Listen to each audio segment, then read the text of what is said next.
your host, Matt, aka Legion Rex, and welcome to the final episode of Classics Months. I'm your host. With me, I have my co-host, Shane, aka the Bearded One. How you doing today, Shane?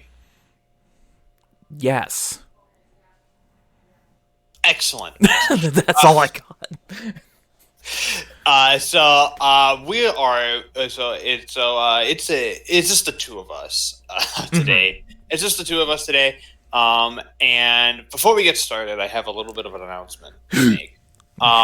So we, for a while, this podcast has only really been on YouTube, just out of convenience. But after a suggestion made from one of Shane's mutuals, we are now going to be starting to upload audio-only versions of the podcast. And they will be starting to what is the site, Shane? Okay, so I was suggested by my good friend Triple G. Shout out to Triple G. Go follow him on Twitch and Twitter and all that stuff. He suggested to me that we use something called Anchor FM, which, after looking into it, appears to be a completely free hosting site where we upload our episodes there, and then whenever we decide to publish them, they will dole them out for us to all the major music platforms: Spotify, Apple Podcasts, I believe Google Podcasts as well. So you can follow us for audio-only episodes from this episode on. You can find us on all of those services. Search The G.A.P Podcast. It's just The G.A.P Podcast. So you can find that on Spotify, Apple Podcasts, Google Podcasts, and also Anchor FM if you want to go there to find us. And as well, I will also be uploading all of our previous episodes from before this point. So what is this? This is 76. So all 76 episodes should be available on all those platforms by the time this podcast goes up. Hoping things go well.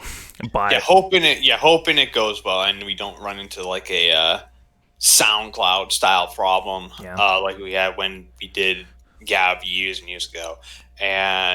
But yeah, I'm very excited.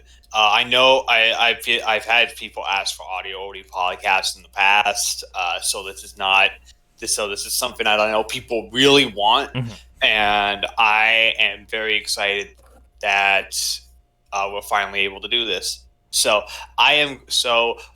stay tuned for that when it comes out. We have a wonderful episode planned for y'all today. In general, we have simulcasts to talk about. We have surprisingly a large amount of news, but we had news nevertheless. And of course, we got our featured anime of the podcast, which is Space Pirate Captain Harlock. Captain Harlock. Which is the last show for Classics Month. So look forward to our thoughts on that. Let's start off with some simulcasts because there's nothing new airing now. It's all just stuff from. It's all continued stuff from the past couple because from the past couple seasons. Well, no, everything started. Yeah. Everything has started up.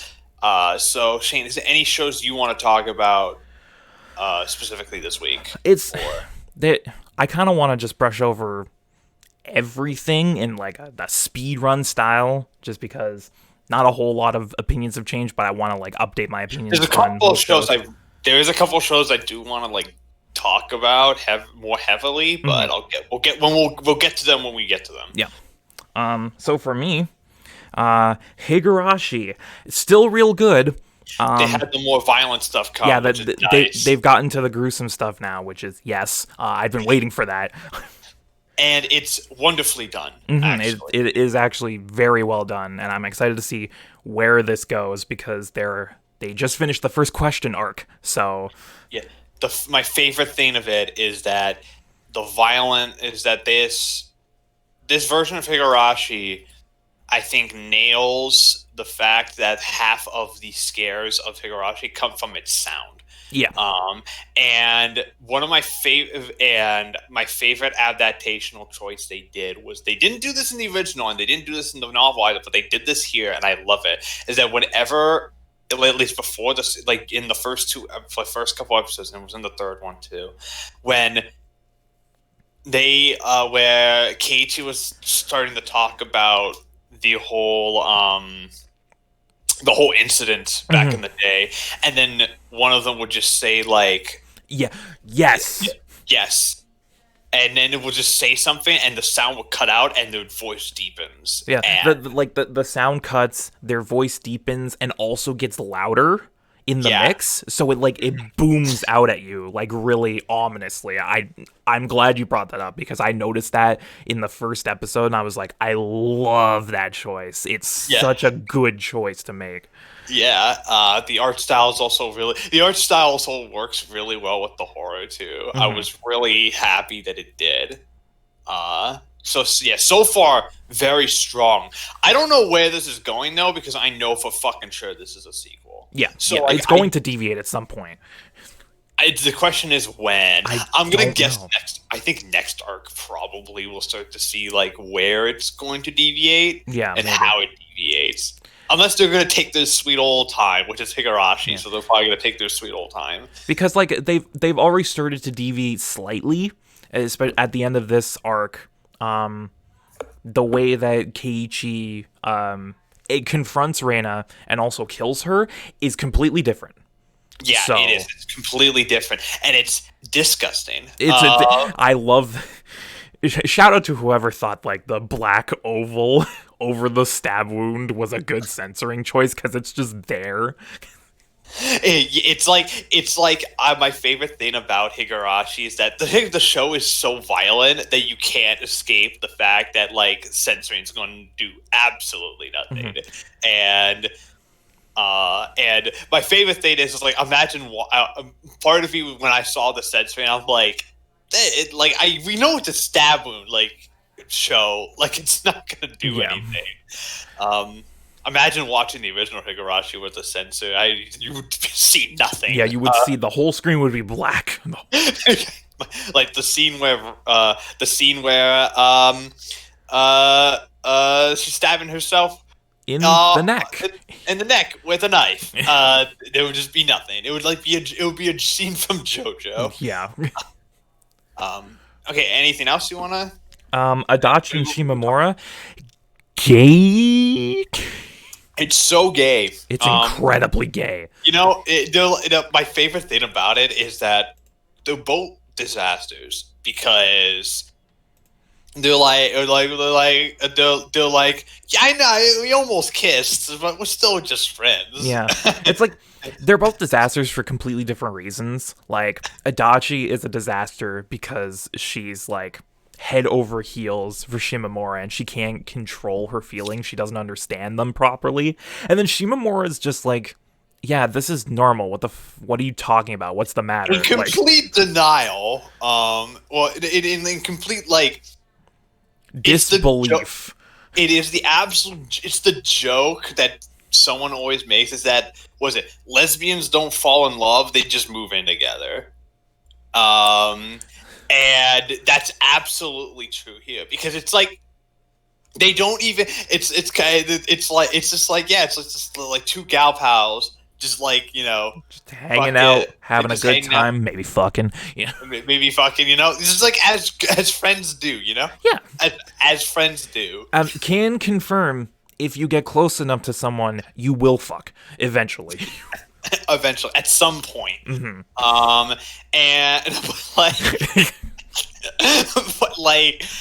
Yeah, I love the animation of this show too. Mm-hmm. So. It's a gorgeous show. I love the art style. And again, remember when I said last time how everything looks like overly like shiny or it like glistens? Mm-hmm. I like that compositing choice because a lot of the show is shown from Adachi's perspective where she does like idolize Shimamura, so I like the fact that everything kind of glistens a little bit because in her eyes she is her light. Yeah. And that's gay as shit. It's so gay. And I love it. I love it. I love it. What do we talk about next? Akudama. Akudama. Okay, yeah. This is one of the ones I want to go in depth on because this is already 3 episodes in. It's one of my favorite shows of the year. I'm just going to, before you go a little deeper, and I'm just going to quickly get my like brief thoughts out there. this is exactly my shit. Like, anyone who knows me knows that I love big dumb action, cool character designs, cyberpunk aesthetic, neon colors. Like, this is. I thought at first this was a Spencer show, but the more I watched it, I was like, no, this is a me show. Like, this is catered completely towards my tastes. And I love it. It's absolutely my shit too. It's the kind of shit where I love stylish stuff. I love cyberpunk. I love all that jazz, and this is absolutely one of my favorite shows of the year. Favorite shows of the year. It's my favorite. It's definitely my favorite style over substance show, probably. Because right now, 3 episodes in, there isn't much substance here. No, it's just criminals being criminals, planning like a big heist, and that's it. And that's pretty much it. But my favorite thing about it is the fact that it's so stylishly directed. Its animation is spectacular. Studio Pierrot, I didn't know Studio Pierrot had it in them to do something like this. I've never seen them do as good as this before. This is what happens when Pierrot enacts seasonal work rather than long runners. You get stuff like this. You get stuff like this, which is nuts. Which they've had a really good year so far because they also did Kingdom, the new season of Kingdom. Oh, that was them? I didn't know that. Yeah, well, they've done Kingdom since the beginning. I didn't know that was a Pro show. Yeah, that's Pro. And if you've seen stuff in the new season of Kingdom, which is only like a couple of episodes out because it got pushed. It got delayed, because of COVID. It looks really good. And they're also doing Mr. Otsumatsu-san. Which I've seen stuff from that, and that looks nutty too. So which they've done that since 2015. That's something that comes out every couple of years. But that's always looked good. Like they had a good year this year, and I don't know whether I think it may have due to the fact that I think last year they had a change in management. Good, they needed it. They absolutely needed it. Like even Black Clover is kind of Black Clover has been very consistent lately, which is good to see because that was a disaster. Boruto as well. Like Pierrot has definitely stepped up their game, which I'm really happy about. And also, I think the other thing that makes Akudama really great is its cast. It has such a great cast of characters that are all like bonkers. Who's your favorite so far? I love Brawler a lot. I love the tag team of Brawler and Hoodlum. Yeah, I love the fact that Hoodlum just straight up lies to him that like, oh yeah, I'm a badass. I've killed like 1,000 men and my sentence is 500 million years, and Brawler just goes with it. So they're like the tag team like bro duo, and I'm like, ooh, I love them. My favorite thing is like Hoodlum is like the guy who does all the talking. Brawler's just an idiot who likes to punch things. Yep. And I don't know. Like, I love characters who just like are like single-minded and dumb idiot. What is it? The cast who made them, the staff described his character as a built idiot. Like was described as a dumbass, and I love that. So he's probably my favorite so far. I also really love. Sorry to interrupt. But I also really love Swindler. Yeah, same. I love her specifically because A, I love her design. Like, she looks so good. And B, it's like the perfect fish out of water story with her because she was just dragged into this against her will. But for some reason, she's already, like, finding her footing within the Akudama. So I have a feeling. I'm like, it's probably not going to amount to anything. It's probably just she's really good at adapting to, like, bad situations. But my headcanon is that there's something that she's hiding from us. Yeah, same. Because I'm like, how would you go from, like, normal-ass civilian to super criminal so easily? Like, the transition seemed, like, fairly smooth. So I'm like, what are you hiding? Yeah, I also love how every episode of the show is named after a American film. And they're not chosen randomly. They actually relate to the episode title. The most recent episode is called Mission Impossible. Yeah. and it's a fucking heist episode. They have to break the security system, which is exactly what fucking happens in Mission Impossible movies. And next week's episode is called Speed, so I assume there's going to be like a getaway or a chase. A bus. A bus that has to go over 50 miles. Fucking Keanu Reeves shows up. Fucking. I mean, Cyberpunk, so it would work. Yeah, exactly. I was gonna say it's all just connected to Cyberpunk 2077. Yeah, it's all just. Lo and behold, after everything's all said and done, Akudama was just a promotional show for Cyberpunk. I don't know whether I'd be mad or like impressed. Even though they already have a promotional anime in the works for Cyberpunk. It's just they do it. I remember that. But yeah, what else are we talking about? Because Kaisen, still really I haven't good? actually seen the new episode of Kaisen yet. Oh, then you're missing out on Best Girl. Yeah, I haven't seen her. Yeah, I know she's going to be Best Girl because I saw her at the end of episode 2, and I was like, I already love you. Let me just say this: Kugisaki for Waifu of the Year. Ooh, Waifu of the Year. Yeah, I think I already know my. I already have my Waifu of the Year. But I'll need to. There might need some competition now. Then. But yeah, Kaisen was real good, and I'm really looking forward to this week's episode, because this is the point in the manga where things really start to get going. So good. Yeah, we're in, boys. Yeah, I know next episode is like So like I'm excited. I'll need to watch it because I haven't seen it yet. Yeah. What else? What else have we got? Haikyuu, which you don't watch because you're not caught up, had one of its best episodes in the past week with Tanaka. Oh, Tanaka. Nice to see him again. Like, you know how Tanaka seems like the most underdeveloped or the least focused on member of the team? Guess what? He had a whole episode to himself. Nice. And it was really good. It was one of the best episodes they've ever produced, honestly. Dragon Quest. Dragon Quest is really good. I'm so shocked at how good this show is. Yeah. This is. I know it's based on a manga from the. It's from like the 80s. 80s, and it's the best kind of shonen. It's like a perfect. It's basically Dragon Ball, but in Dragon Quest Code of Pain. Yeah, and I love that. The animation is great, and it's just a ton of fun, and I love the cast. I love the lead. Dai is great. Dai is great. Dai is absolutely great, and I think what sold me, I was already sold about the first episode, but it was episode 3. We didn't talk about it last time, but the third episode is what really sold me on it. The training episode. Yeah, that's the one that really sold me. Because I love good training stuff in shonen, and that was a good training episode. It really does have that timeless feel to it, not only because it's Dragon Quest and that's like a legacy series, but also because it does conventional shonen tropes so damn well. Like that training episode, I think, honestly, was the best episode so far. Yeah, it's so good, and it's got ridiculously good direction and animation.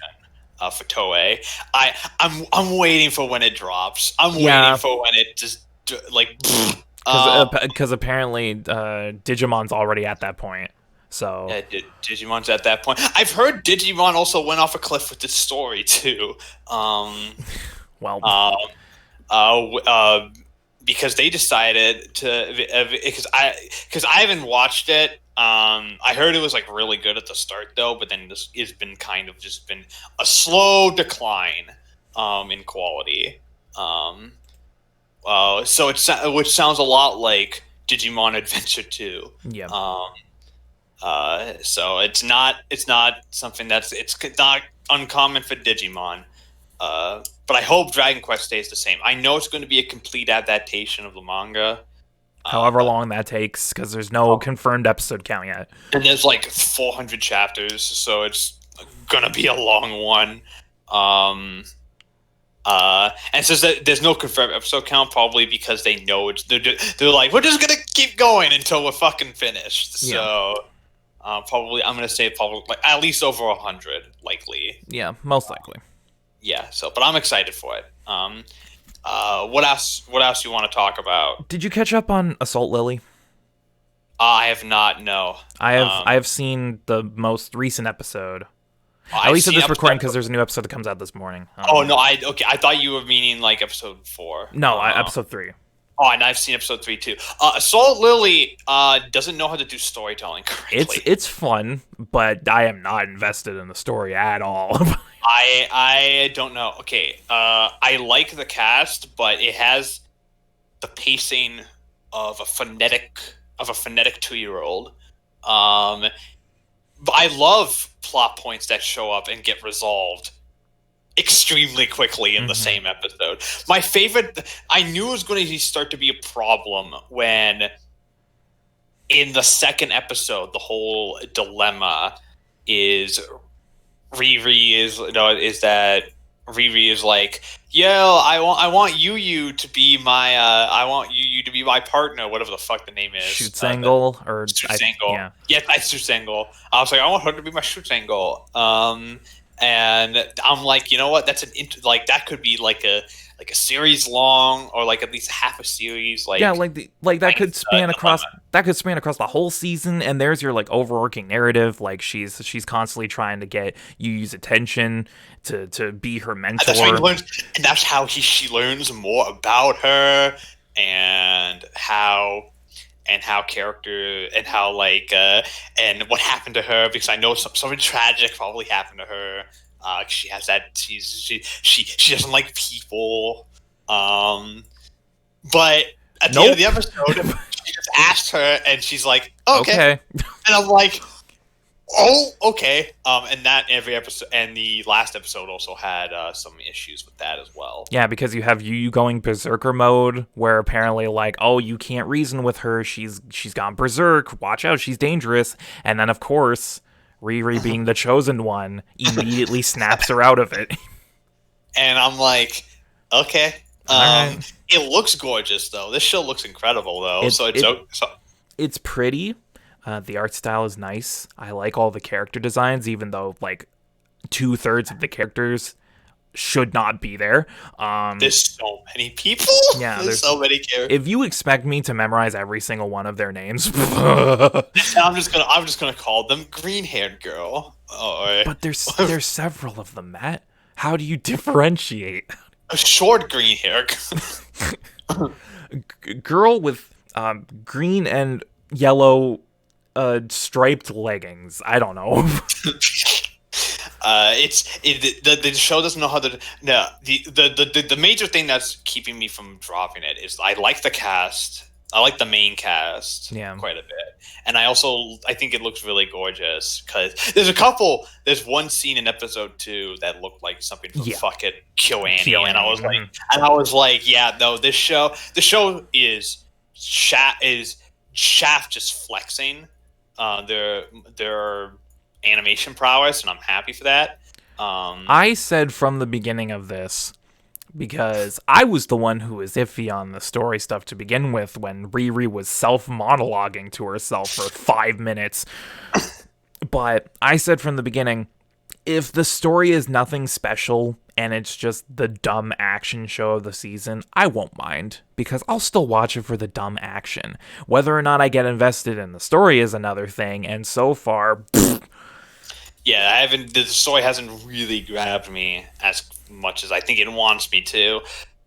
There's also no confirmed episode count yet. Yeah, I noticed that, and I'm like, which makes me think it might be double core. Which I don't know if I can get through 2 cores of this. Double core? It might be double core. I don't know. I don't know if I can get through 24 of this, man. I don't know. Or 20 or 26. Who knows? We'll see how that goes when it goes. What else do we got? Did you watch the new Hype Mic? Because I did not.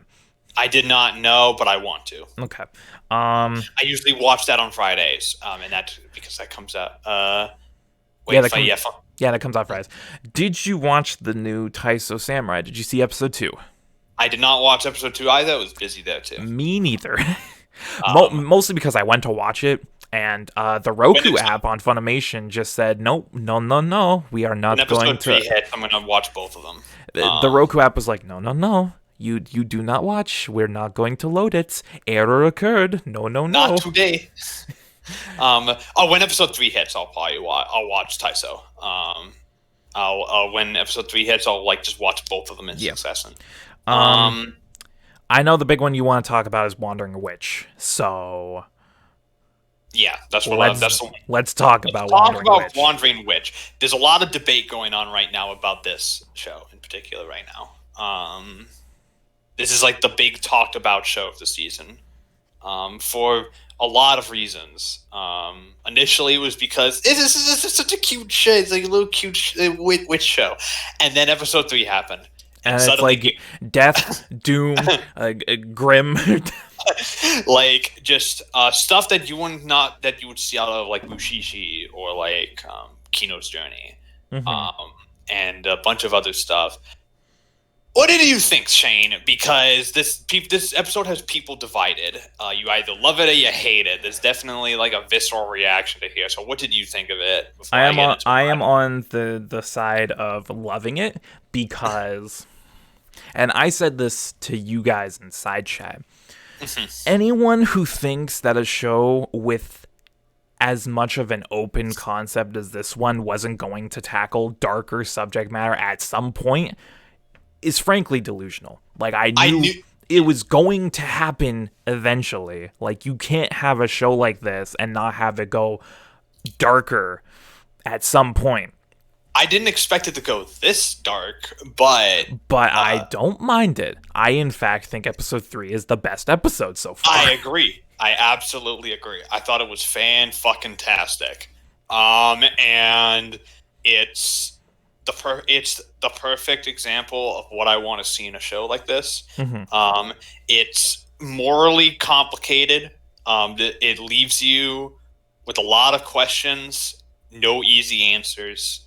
I like how Elena is not exactly a role model as a protagonist, which is really refreshing to me, actually. A lot of that seems to be people's biggest issue, is that, like, Elena could have solved this problem, they argue. And my rebuttal, Matt, is no, she couldn't. Like this, like the first one, she couldn't do anything because it was already happening when she got there. Like, there was nothing she could have done to stop this. And then the slave one, she could have tried to, but then she could have tried to, but she's stuck in a situation where she literally can't. Yeah. Do anything. Like I said to you, the only way that you're able to free a slave is to A, buy them off of their current owner, which she did not have even close to the money to be able to do, or B, kill him. And she was definitely thinking about it, but she couldn't do that in front of his son. Like, that just wasn't an option. So it was, there's I love this episode for the fact that it's morally complicated and it leaves you thinking the implications afterwards. There's a lot of thought-provoking stuff here. I don't know. I do kind of agree with the complaint that the first 2 episodes, that it does kind of clash in tone with earlier stuff. It definitely could have eased into it a little better. Like, maybe had a couple episodes, 3 or 4. 3 had a story with a darker undertone, and then episode 4 have a story that's a little more darker, and then make this episode 5 where it just goes completely grim. Have a gradual transition in tone. Especially when I know from the light novels is that there's one really grim story every light novel and one really happy story every light novel. That's what he tries to do, at least, the author. Meaning that the next episode might be lighter than this, which could backfire, I think, because then it's well, what tone is this fucking show? Yeah. But I do. but I do like the mix of tones. Actually, I don't think that's going to be a problem, especially when it's this well animated, this well directed, this well written. This well written. Just great stuff across the board. And it just makes me earn to rewatch like stuff like Kino's Journey and Mushishi, which I really love. I'm loving this, and it's probably, and I don't know if it's my favorite show of the season. Me neither. It's definitely up there, but absolute favorite, undecided yet. Undecided. We'll need a couple more weeks, I think, because there's a lot of good stuff this season. Yeah. Anything else? I think we covered pretty much everything. All right, Matt, sit the fuck back. I know you want to talk about Golden Kamuy. I have a mighty need. I think this might be your favorite show of the season, actually. Golden Kamuy. So, anyone who's been following me on social media knows that I've been on a bit of a Golden Kamuy kick lately. I rewatched both seasons. I've been reading the manga. And I've been keeping up with the third season. And I'm just going to make a noise. It's going to be one of those things. I'm going to make a noise to sum up how I feel about this show. Okay, all right. Ooh. Yeah? Yeah. I didn't talk about episode 2 last episode, but again, much like Golden Kamuy, it keeps getting better every fucking episode.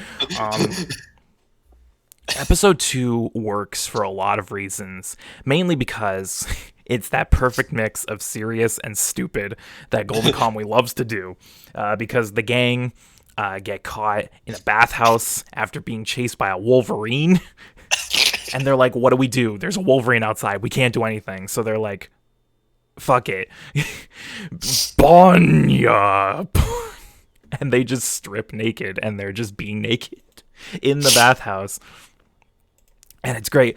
But the thing I really like about episode 2 is all of the stuff they do with Sugimoto, because it reminds me a lot of what they did in episode 17, which devoted fans of the podcast will remember me talking about this 2 whole years ago, where I talked about the episode where Sugimoto and Ashurba get caught in a windstorm, and they talk about Sugimoto's past and what he used to be like before the war. And it shows that was one of the only times we see Sugimoto vulnerable, because he's built up to be this like tank, this brick shit house that you just can't hurt, you can't knock down, you can't do anything to this guy. And then but you see like one little crack in his armor, and I love that stuff because it shows that no matter like who you are, you have a vulnerable side that just needs to come out. And I like that balance. And this episode was very similar, because it showed Sugimoto. I don't want to get into spoilers though, because I know you're not caught up. But yeah, because I want to watch Golden Kamuy. Basically, Sugimoto gets into a fight with a big buff Japanese man, and the entire time, like, he gets hit in the head so hard that he just kind of like loses consciousness, but he's still fighting. Mm-hmm. And he's constantly saying, like, under his breath, just I, like he's trying to get a sentence out, but he can't. And by the end, he manages to get it out, and he says a single phrase, I'm useless. And I'm not going to go into the context behind that, because that's big spoilers for the way season 2 ends. But I love the development they've given Sugimoto, and how they've just been like giving him more cracks in his armor as time progresses. Like, the immortal Sugimoto is becoming more and more of a facade as time goes on. Like, he's still immortal, he's still like the strongest, but they're just putting little chinks here and there, just showing that, hey, this guy is human. Like, he can be hurt, he can be damaged. And I just love it. And then episode 3 happened, and I'm not even like exaggerating. Episode 3 of Golden Kamuy season 3 is one of, if not my favorite episodes of anime this entire year. Not yet. Imagine we're only on episode 3 of Golden Kamuy of season 3, and it'll probably just get better from here. Literally, I have been seeing people on Twitter talking about this episode, and they're like, "You think this episode's good? You ain't seen nothing yet." It's like, I really want to watch Golden Kamuy because I've only seen like where I am. I'm like at the very end of the first season, and I love it. I love it so much, but like I know that I like what's coming is just like even better, and I just can't wait. Like it's. I can't wait. The only thing that's stopping me is because it is quite a bit to catch up, and there's this. That's the point. Well, it depends on where you are in the first season. Like episode 10. Episode 10. Okay, so you have like a core 16, 17 episodes, which is a bit of a trek.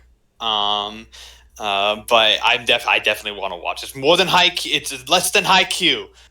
That's the only reason that stopped me from catching up with Haikyuu, because it's like fucking like 40 fucking episodes.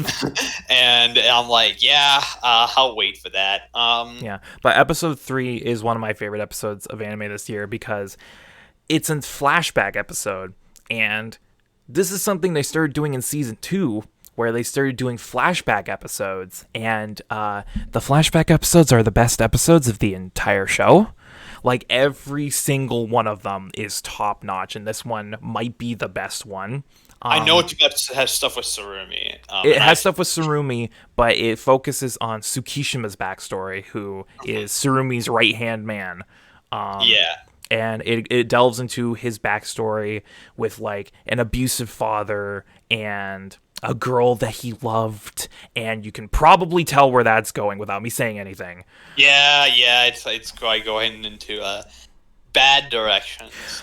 My favorite thing about it, though, is that the story itself is told from different perspectives, including Tsurumi, which, if you know anything about Tsurumi as an antagonist, is a lying shit. So I love Tsurumi. I like, even if I haven't seen much of it in season 1, like the little I've seen of him, I kind of love Tsurumi. He is such a good antagonist. He's such a good antagonist, and he's a blast because he's like simultaneously like hilarious while also like disturbing as fuck. Like he's my favorite kind of villain. Yeah. Where like he reminds me a lot of like he's a Japanese Joker. Pretty much, yeah. Where he'll just kind of do whatever. You never know what he's gonna do. Because he has like half of his brain's gone. His frontal lobe. His frontal lobe got destroyed in the war, which you actually see happen in this backstory. So wonderful. Golden Kamuy. It's disgusting. Mm-hmm. You see a man's face get blown off by an explosive. Golden Kamuy. It's not for the faint of heart. If you don't like gore or like graphic violence, this is not the show for you. Mm-hmm. Not the manga for you either. No, definitely not. Which is funny because Golden Kamuy. Someone described like Golden Kamuy is the most violent cooking manga ever written. It really is. It absolutely 100% is. It's the most violent. It's like, it's so good. Even for the little bit I've seen, I can't wait to catch up. But episode 3 is told. The story's told from different perspectives, including Tsurumi. So it's like, which one's real? Which one's the truth? I don't know, and I love that. I love the fact that I don't know if the story that was told to us is 100% the truth, because it keeps you guessing, and I love that. And it's so good. Okay, I'm done. I'm done. All right. Anything else? No, that's it. That was the last thing. That was the big one I want to talk about. All right. So yeah, let's move on to simulpubs. Golden Kamuy. Hey. Once again, well, are you caught up on the manga or not?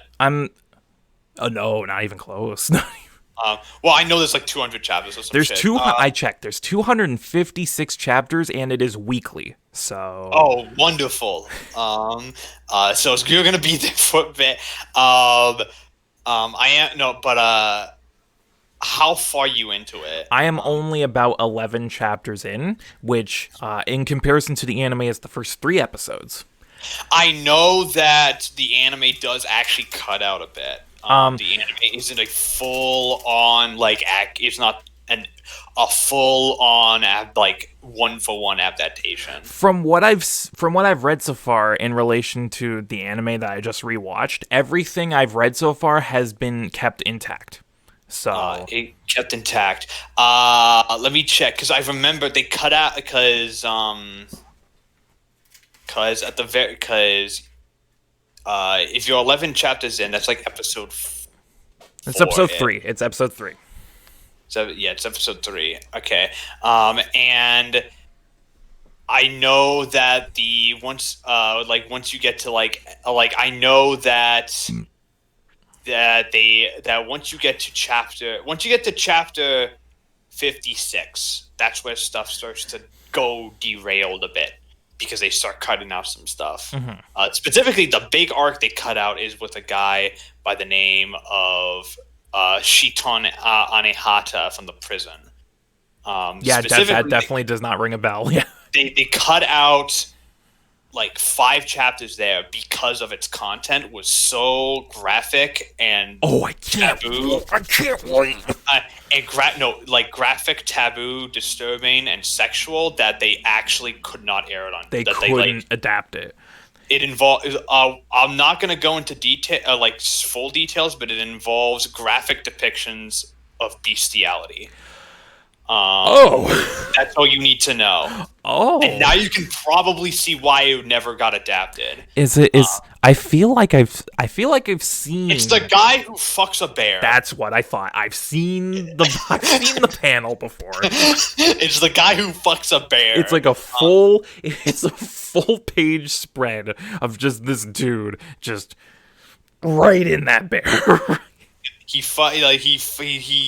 has sex with animals and then he's ashamed of it, so then he fucking maims them. Like he cuts off their limbs and like opens up their stomachs and just maims them in graphic detail. Love it. There's a reason why on the Shonen Jump website this is a web only series. They probably just couldn't fucking put it on print because they would. This is one of those shows that manga that just there's a reason it's a seinen. Yeah. It's like do not show people with weak stomachs this fucking manga. But yeah, so you're reading Golden Kamuy. Yeah, my brief thoughts, because I'm not super far into it. It's better than the anime just for the art. Like the art is incredible. Yeah, that's the major reason why everyone says to read the manga, because it's like the art is fantastic. Yeah, and as far as I've seen, like the stuff from the manga that I've seen, the anime has been intact so far. Of course, as Matt just said, that's going to deviate at some point because I cannot wait for the really fucked up shit now.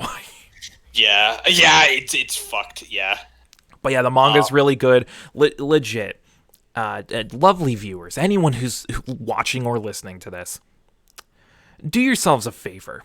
If you are not weak of heart, please look into Golden Kamuy. I implore you to either watch or read this series. It is 10,000% worth it.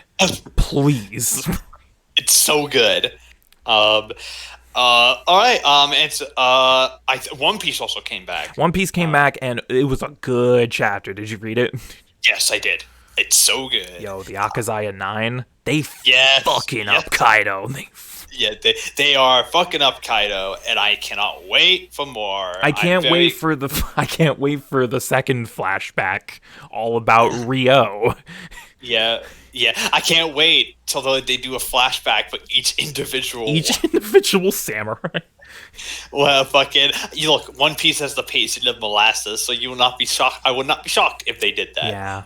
But at the same time, I'm actually very excited to see if they do where they go here. I think what's going to happen is they're going to fight Kaido. They're going to fuck him up a bit, but then he's going to get like a last minute boost, and he's going to be like, you can't kill me. and then Luffy's gonna have to come in and save the day. Snake Man, I'm waiting for Snake Man. What if he just doesn't do Snake Man this I arc? will kill Oda. You will kill Oda. I will kill him. The one I want to talk about is actually a manga that is not weekly, but just had a chapter for the first time in a while, and that's Berserk. Yep. Okay. Go for it, Matt. Go for it. Berserk is back, and I'm so happy it is because this newest chapter is a chapter that reveals questions decades in the making. It is a big revelatory chapter, probably the biggest they've ever had. We find out where the Skull Knight comes from. We find out what the God Hand actually are. We learn some of the backstory involving involving Void, who, if you've seen or know Berserk, is the guy with the brain. It's the big brain man.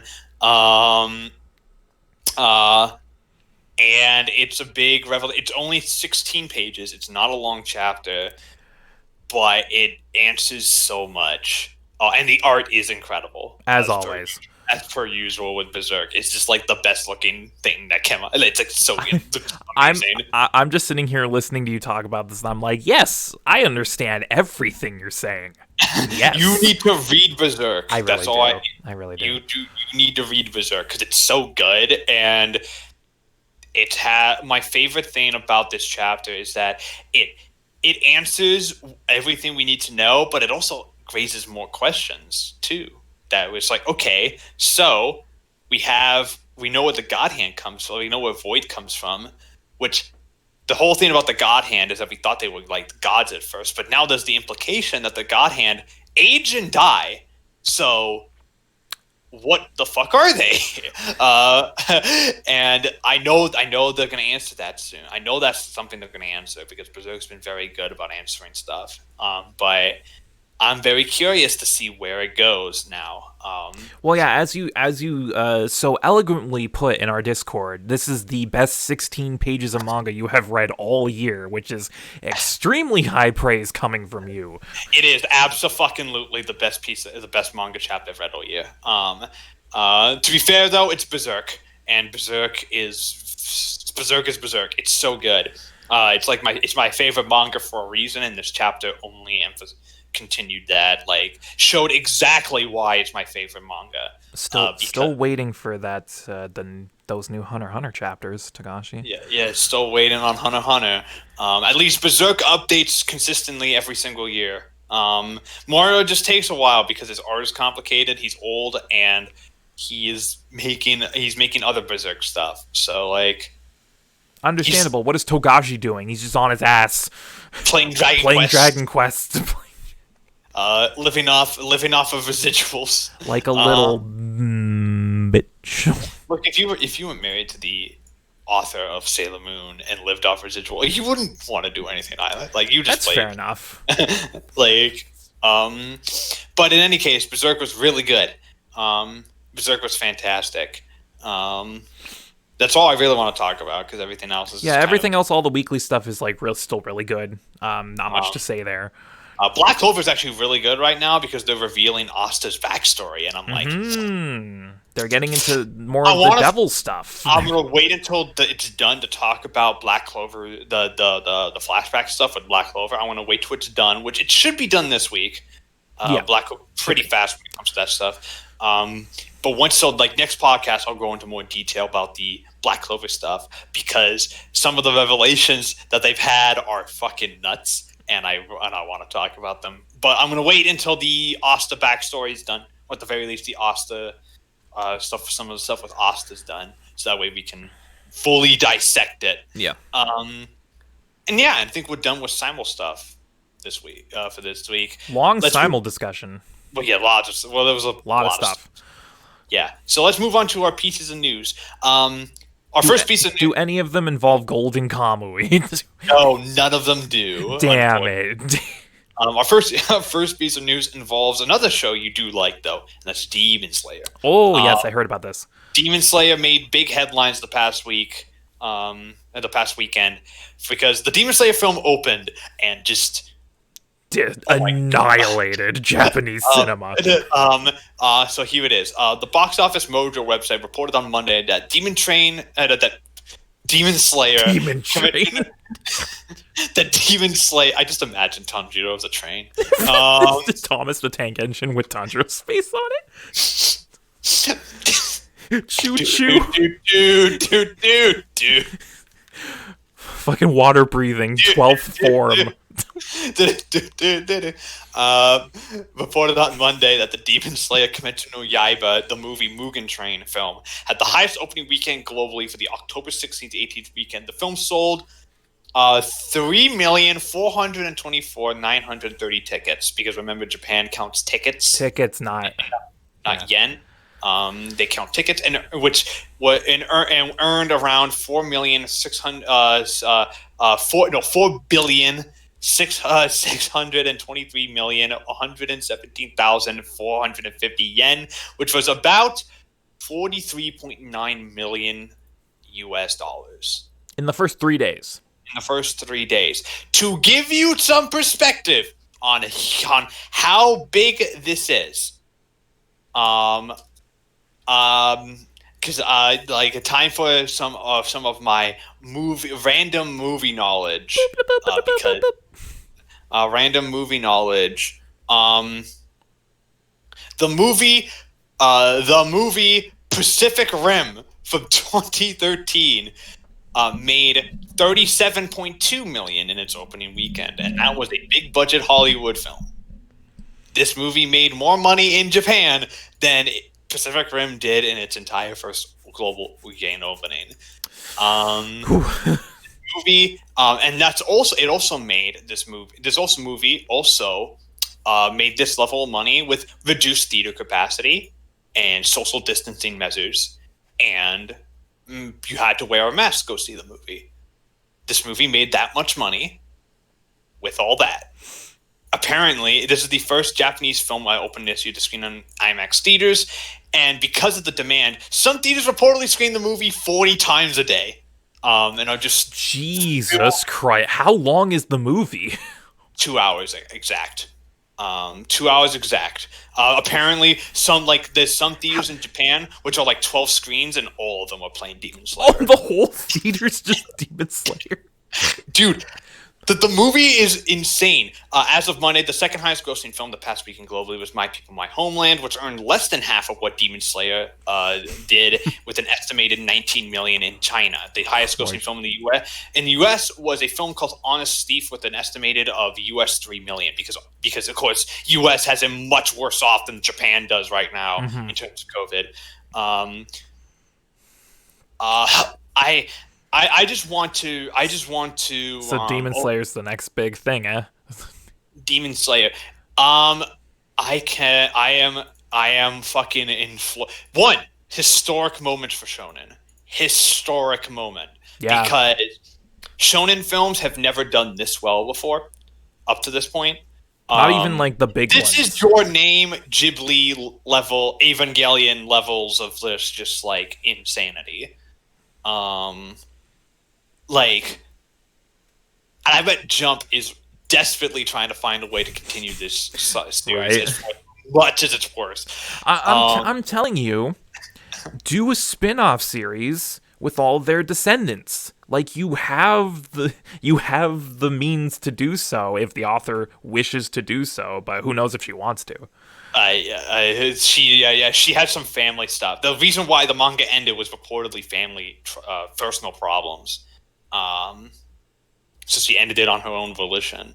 And I bet Jump is desperately going to try to find a way to continue this as much as they possibly can the next 20 throughout the years.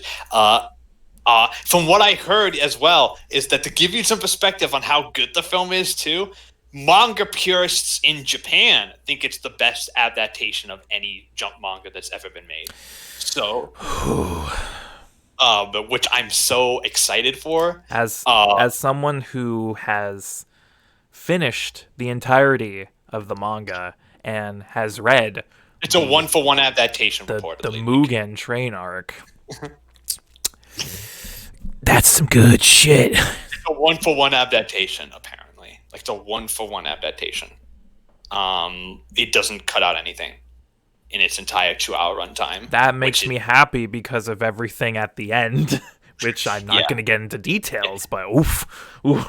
Yeah, I'm excited for it, though. I'm absolutely excited for it, though. Do you think that Japan's going to try to submit this for Best Animated Feature for the Oscars? Do you think they would be stupid not to, frankly. Do you think they will? Or do you think they're going to go for something more artsy? Because that's what they usually try to do. That's the thing. How many like artsy animated films have come out there this year? There's rumors that they're pushing Ava.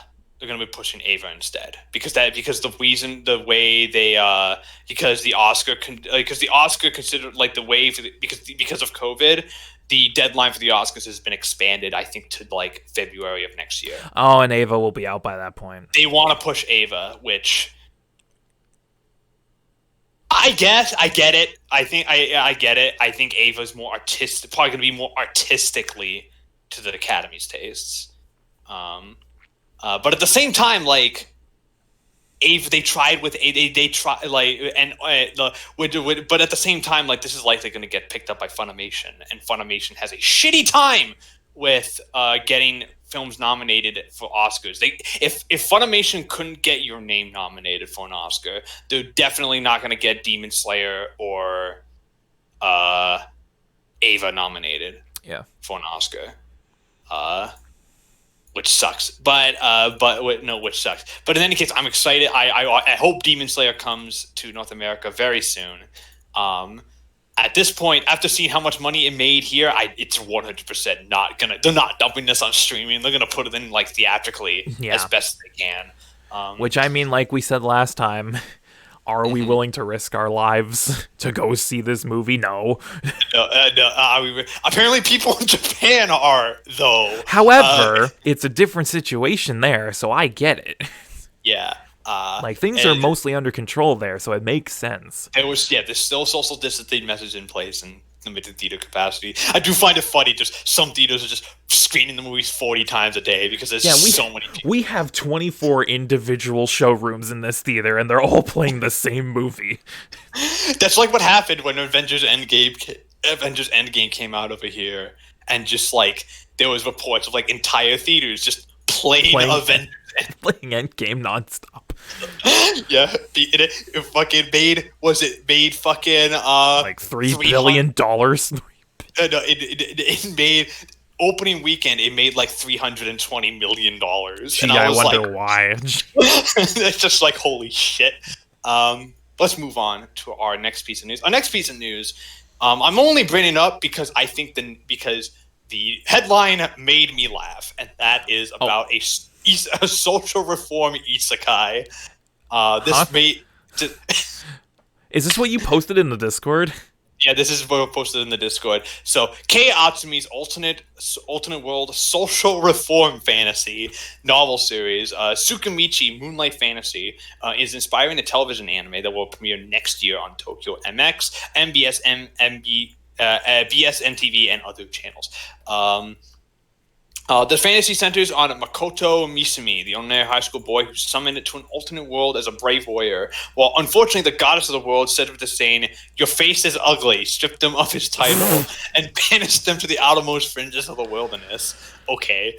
While wandering in the wilderness, Makoto encountered dragons, spiders, orcs, dwarves, and all sorts of other non-human species. Due to the difference in the environment from his own world, Makoto now exhibits extraordinary powers in magic and combat. Thus, he survives in this world while dealing with various encounters. The curtain rises on the alternate world social reform fantasy of a boy forsaken by gods and humans. From what I understand, the story is heavily anti-capitalist. It is a social reform. You'll love to see it.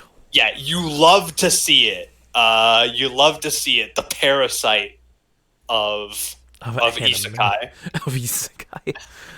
The parasite of isekai. Shinji Ishihara, who directed Log Horizon and Fairy Tail, will be directing this anime at C2C, who, by the way, are the people currently doing Wandering Witch, and they did Hattori Bochi.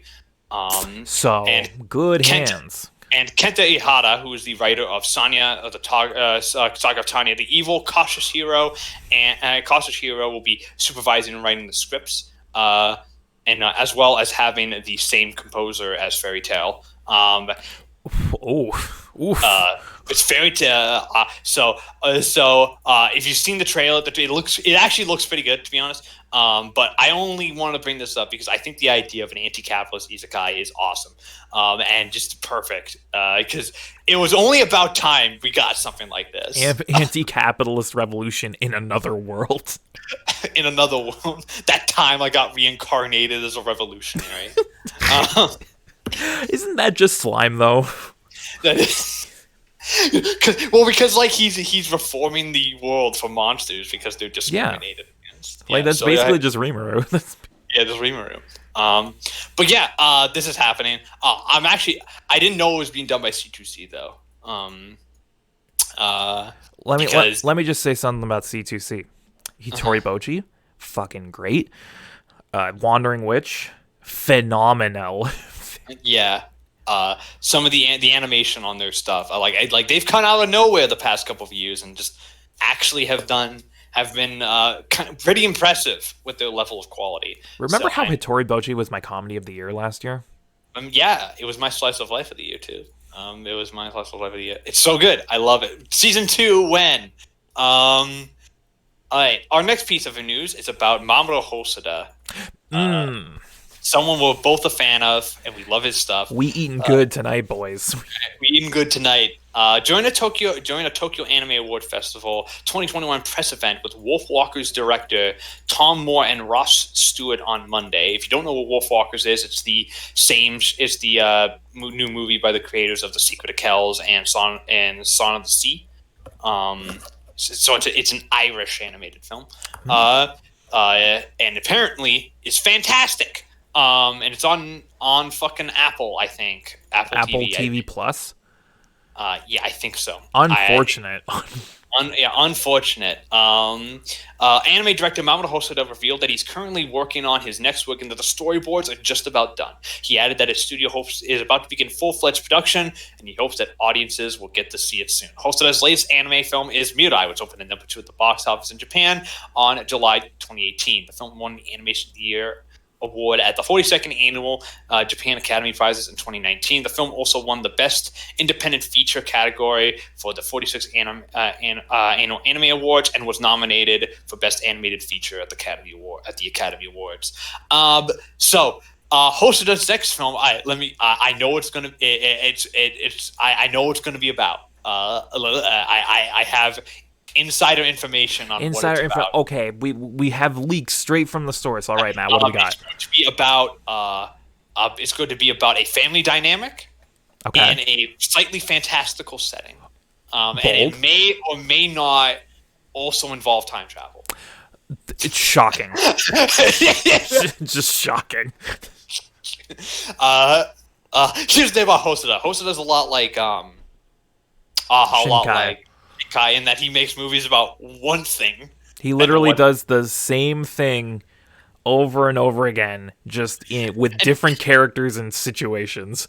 And we eat every single one. Yeah, it's I'm very excited though. I hope it's as good as Mirai and Wolf Children were. Because those are my favorites of his. I've come around on Mirai since we covered it. Have you been thinking about it? Yeah, I've been thinking about it. I'm like, you know what? I feel like I was a little too harsh on it. It's so good. It's so good. Like it's good. Really, it's really good.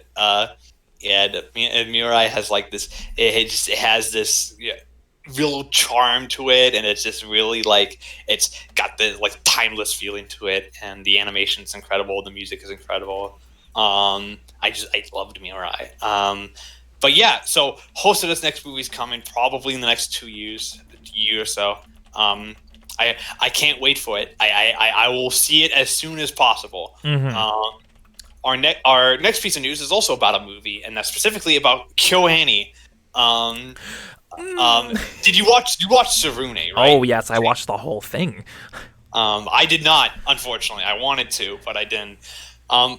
But the official Twitter account for the Sarune anime revealed on Thursday that the franchise is getting an anime film project.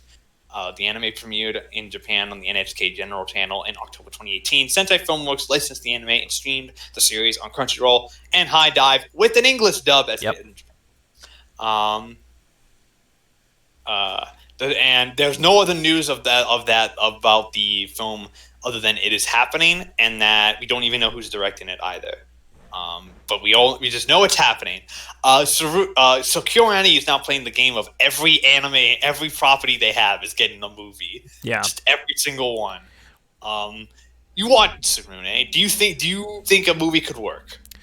I think it could, and I don't doubt KyoAni's ability to adapt this into a film properly, because holy shit. It's ironic that this news came out when it did, because literally right before, like the day before that dropped and you posted, I was like, man, I really liked Sarune. Like they dubbed it, right? And I went on High Dive and I saw, yeah, they fully dubbed it, including the OVA. And I'm like, I should rewatch Sarune. And then this happens. And now you're like, maybe I will. Maybe I will. Who knows? Gives me an excuse to use my fucking High Dive account. Yeah. So like, it's so like, but do you think a movie does it end in a way that doesn't make does a movie make sense? A movie makes sense. A movie makes sense if it's a direct continuation, because it did end. It didn't end. It's like and I think you'll understand it when I use this term. It was like a conclusive cliffhanger. Oh, so it ended in a way that they could have continued. That they continue it if they so desire. Yeah, it's a definitive ending for that season, but they leave it open for more. So yeah, I'm hoping they do get. So I'm hoping to finally watch it when this comes out. Who knows when this is coming out? It's nice to see KyoAni actually just finally rebound. It seems like they're back in the swing of things, which means that not only that because which means that we're likely probably going to get the free film coming soon. Yep. The new free film. We're probably going to get this. We're gonna get that new original anime they're coming out with, which is set in like 1910 and 1920, and most importantly, we're gonna get season 3 of Sound Euphonium, yes. which fuck yes, which inject it directly into my veins. You still need to watch Liz and the Bluebird. I need to watch the movie too. Yeah, I have it. I have both of them on Blu-ray. Once COVID is done. Come over to my place. When's that gonna be, Matt? Though, when is it? Soon, Shane. They said that 6 months ago. Scream. But in any case, that is happening. Our final piece of news is about Netflix. As it always is. And they have announced new partnerships with anime companies. New partnerships. Tell me more. Netflix announced comprehensive business alliances with anime studios NAS, who did Infinite Dendrogram and ID Invaded.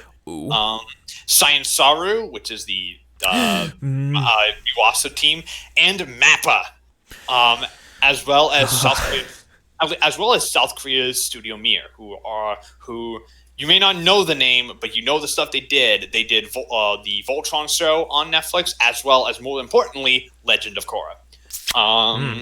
Netflix previously announced partnerships with Production IG's sister company Wit Studio, and Bones in 2018, which resulted in such anime such as Great Pretender, Carol and Tuesday, and Dragon Pilot Hisone and Masotan. I still need to watch Dragon Pilot. Still need to watch that.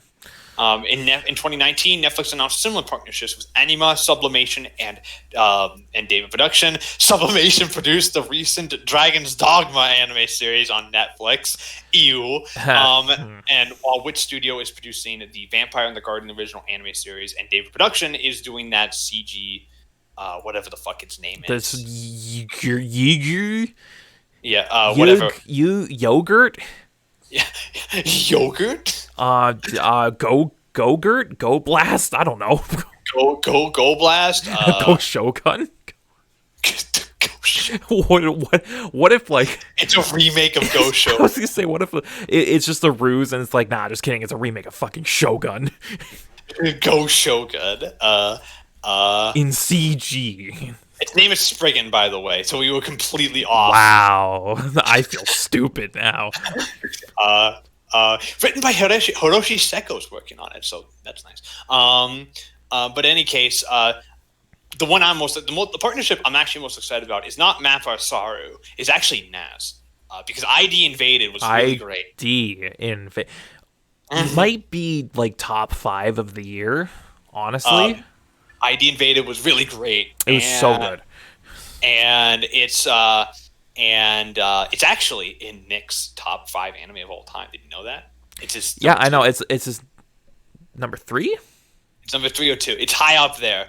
But ID Invaded. I don't think it's that good. I have some issues with it. But overall, I thought it was really great, and I'm excited to see what Naz does with Netflix. That's the studio I'm definitely most excited to see.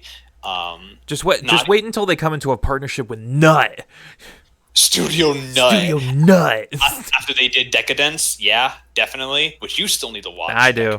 At this point, I'm just gonna wait for the dub to finish up because they're over halfway done with that now. Yeah, they need to watch Decadence, or at least watch it before the end of the year, so you can put it on your best of the year lists. Because I'm curious to see what Science Saru does with Netflix still, because they've had a good partnership with Japan Sinks and Devil May Cry Baby. Yeah. So I'm curious to see what they do with it. And Mappa, of course, is Mappa. It's Mappa. It's Mappa. So excited for Netflix. I'm excited for what Netflix I'm excited for Netflix. For what they have in store. Now it's time to move on to our featured anime of the podcast, which is the final show we're covering this Classics month. So it was my pick because I've been wanting to watch it for a while, and that is the 1978 space opera series Space Pirate Captain Harlock, directed by Rintaro and written by Haruya Yamazaki and Sojo Irohara.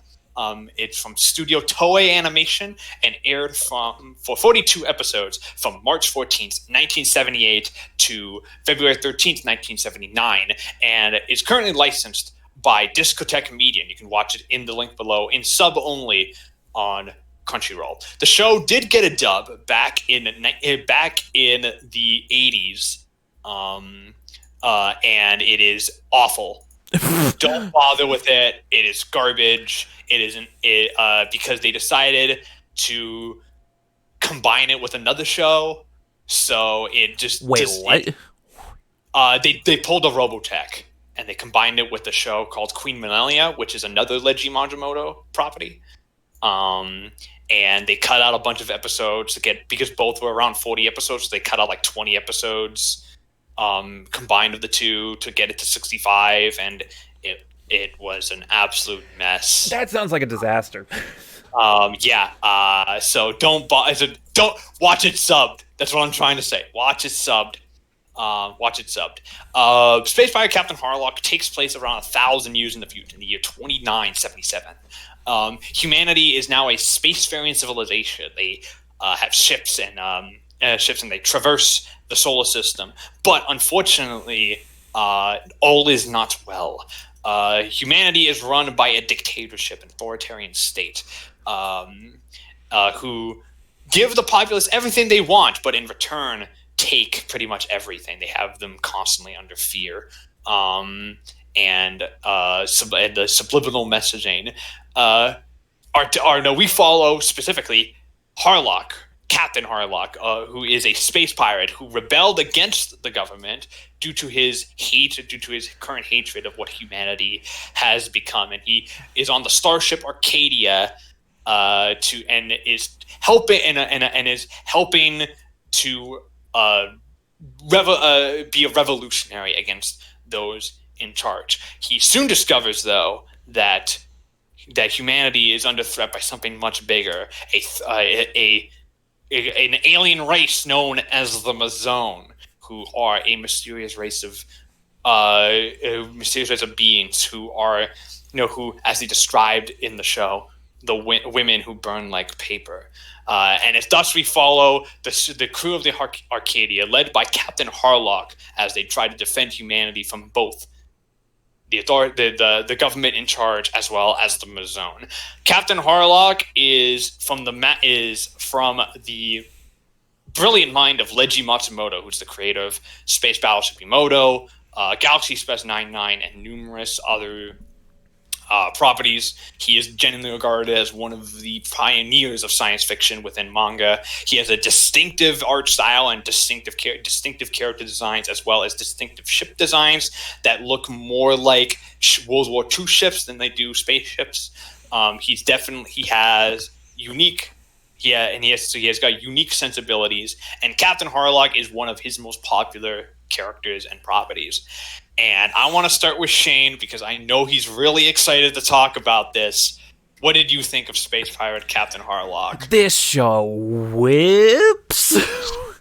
Like, if you want a pure space opera epic, look no further than Captain Harlock, because it's got everything you would want in a good sci-fi. It's got cool ass technology design. It's got a really likable and a rich cast of characters.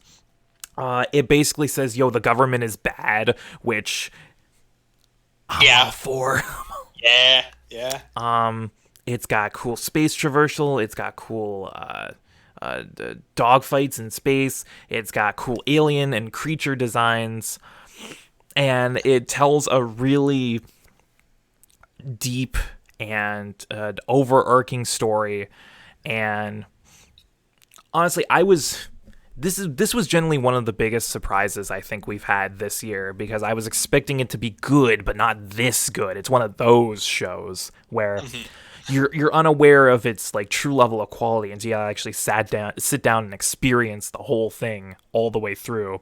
And I'm just going to put it out right now, and I'm sure Matt's going to agree with me. This is the best show we've covered for Classics Month. Hands down, easy. Yeah, easy. I loved this. I fucking love this. This is everything I want in a show. I describe this show as it is a space opera mixed in with a classic swashbuckling adventures film.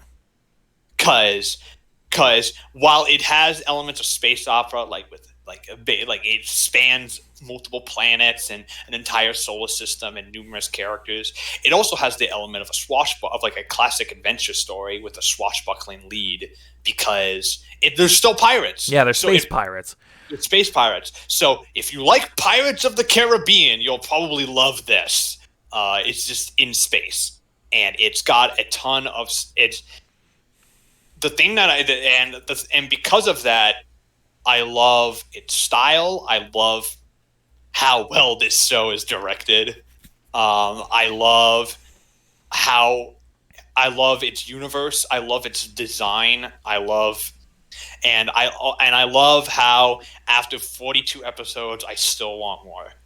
I still want more of this, and I know there's a lot more of Harlock. I know there's a lot of it. But I'm curious to check out more. Let's talk about favorite episodes, because I don't know what Shane's going to pick. Because I don't know what Matt's going to pick. Shane went through every single episode of the show and just kept saying, "This is the best episode." No, this one is. It just got better for him. I said this in our side chat. Around like episode 15, 16, it hit a Golden Kamuy-esque streak where every subsequent episode just kept getting better and better. So there's a lot. There are many options to choose from here because there are so many great ones. But my favorite episode, the one that stuck out to me the most, is the second to last episode, episode 41.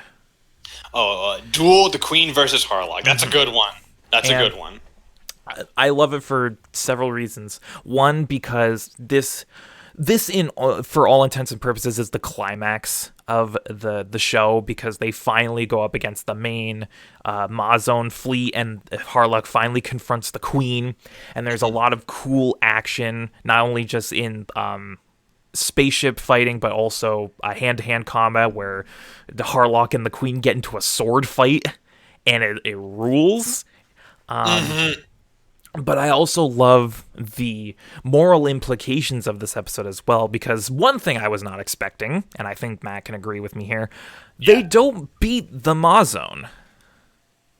They don't. No. They don't beat them, which I No, they love. they don't beat the Mazone.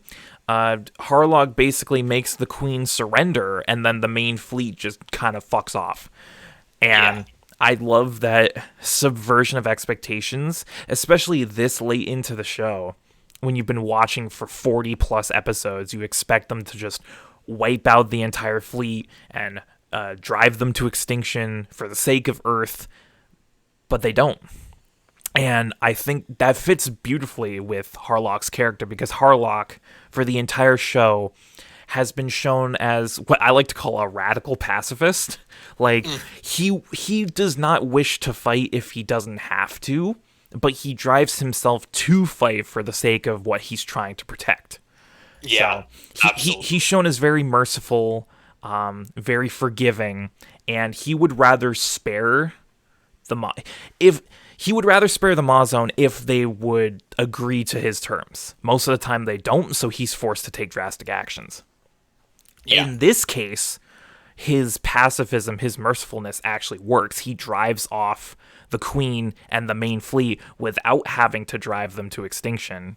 And I really like that subversion because honestly, I didn't know what to expect from the show going into it, and up until the end, I still wasn't expecting this. So there's a through line with how it deals with its storytelling and its turn of events.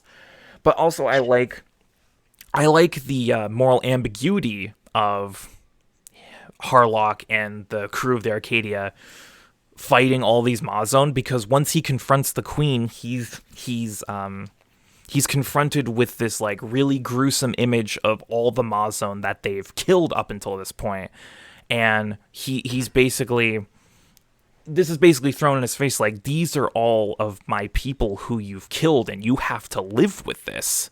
Yeah. And I love that because it really makes you think about the Mazone as a race, as a species. Because sure they're violent, sure they're hostile, but it really shows, especially with the Queen, that they're just trying to survive. Just like any other race, any other species out there. They Yeah. just go about that survival in very drastic ways. So it's like, is Harlock the bad guy for killing all these Mazone? Was he really just protecting Earth, or was he just slaughtering an innocent species that were just trying to find a new home? Like, I love those questions, and this show poses a lot of them, specifically in this one episode where it comes to a head. And honestly, if it ended here, I would have been absolutely 100% satisfied. Yeah. And then they have an epilogue episode, which is also great. My favorite episode is the one which I think settled, which to me was the episode which I would already love the show, but like this was an episode that when I saw it, I'm like, I love everything about this show now, and that's episode 31, the Arcadia's Secret History, which is the backstory. The backstory episode. You learn so much here. Was this the one with the cowboy planet? I believe so. Yes. Which I mean, already Cowboy Planet. Yeah, already Cowboy Planet. Yeah, but I love the backstory here. You learn about Toshiro and Emeralda and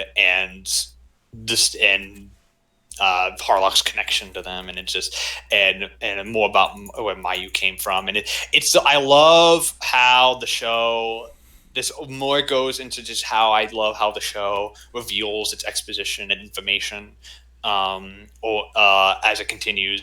Also, like this entire episode, pretty much gives you everything you need to know about these characters, where they come from, and how and how they all connect. And you go back and watching the episode, and you go back and think about some of the stuff in the early episodes, and stuff starts to make sense. Stuff starts to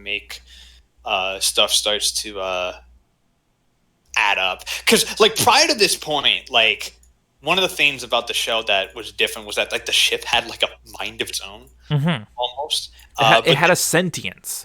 Yeah, but now you start to realize why, and and I love how the actual reasoning is like, I love the actual reasoning, and there's like kind of like this almost this sweeping epic feel to how like the character of Toshio just lives on in the Arcadia, and there's so much, and like there's so much there with Toshio and Harlock that I love. Like I just love their interactions. Who's your favorite character in the show? Come on, that's not even a question. It's Harlock. It's Harlock. What a design for a character. Sickest character design I might have ever seen in my time. He's got the coolest fucking cape on the planet. He has a gun that he wields like a sword. It's a sword. It's like a rapier, kind of. Yeah, so like a classic pirate. He has an eye patch, which automatically makes him cool. His hair is luscious. That man has not had a haircut in years. But he's got fucking a full black outfit. He's got drip. Like, yeah, that's all I got. Massive drip.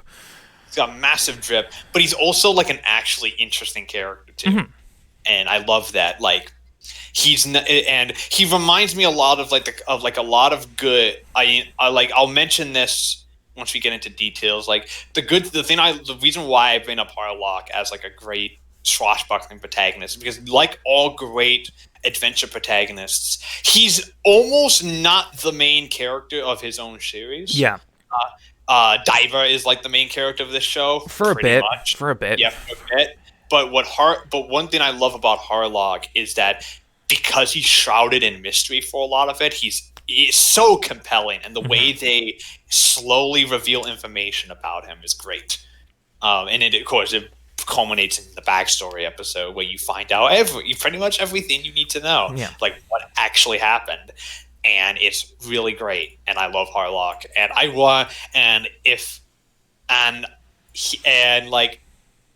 also he's a badass, and he is so cool.